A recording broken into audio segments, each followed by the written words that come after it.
Today I'm going to show you how to enhance colors with a saturation mask in Photoshop.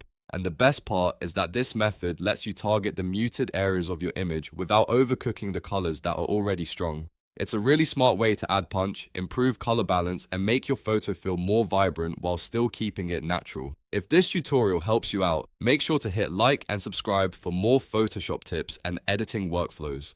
Alright, let's jump in.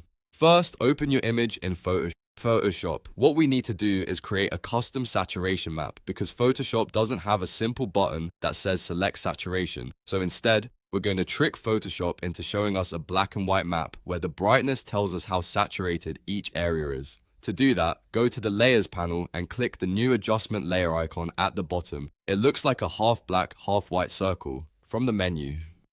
And for the menu, choose Selective Color.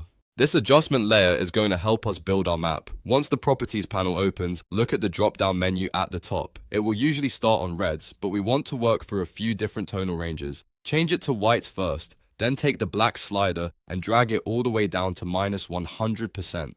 This helps remove color information and pushes the image toward a more useful black and white map. Next, go through the other drop-downs one by one. Change it to neutrals and again set blacks to -100%. Then switch it to blacks and once more set blacks to -100%.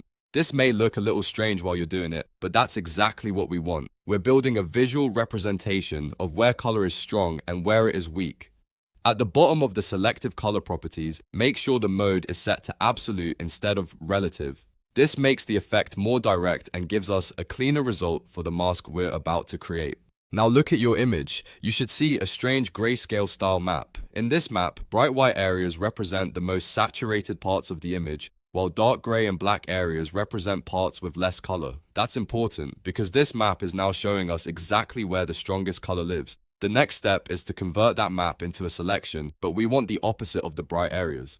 We want to target the undersaturated or muted zones because those are the areas that usually need the most help. Go to the Channels panel. If you don't see it, just go up to Window and then choose Channels. In the Channels panel, hold down Control on Windows or Command on Mac and click directly on the RGB channel thumbnail at the top. That loads a selection based on the brightness of your map. You'll see the marching ants appear around the most saturated bright areas. But since we want to enhance the muted tones instead, we need to invert that selection. Press Ctrl, Shift and I on Windows or Command, Shift and I on Mac. Now the selection flips and it's targeting the darker, less saturated areas of the image. This is the key step because now we've isolated the areas that actually need color help. We're not boosting the whole image blindly. We're being selective, which gives a much cleaner and more professional result. Now go back to the Layers panel. Turn off the visibility of the selective color layer you made in step 1 by clicking the eye icon next to it. You don't need to keep it visible anymore, it was only there to help build the selection. Then, click on your original image layer so it's active. After that, click the new adjustment layer icon again and choose Vibrance. If you prefer, you can use Hue or Saturation, but Vibrance is usually the safer and more natural looking option because it tends to protect skin tones and prevent oversaturation. Photoshop will automatically use your active selection and turn it into a layer mask on that adjustment layer. So now your saturation boost is only affecting the areas you selected. If you look at the mask thumbnail next to the adjustment layer, you'll see that ghostly black and white version of your picture.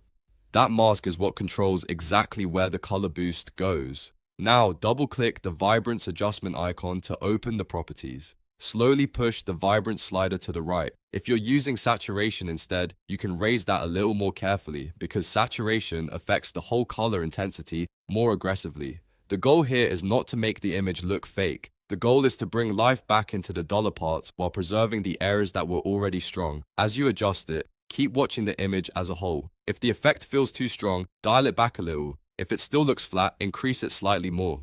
The beauty of this method is that it gives you control, so you can make subtle edits or stronger enhancements depending on the look you want. And that's really all there is to it. You've just learned how to enhance colors with a saturation mask in Photoshop by building a custom saturation map, turning it into an inverted selection, and applying it to a vibrance or saturation adjustment layer. It's a powerful technique for making muted photos pop without ruining the rest of the image. If this tutorial helped, please hit the like button and subscribe for more Photoshop editing tutorials, masking tricks, and beginner-friendly workflows. Thanks for watching, and I'll see you in the next one.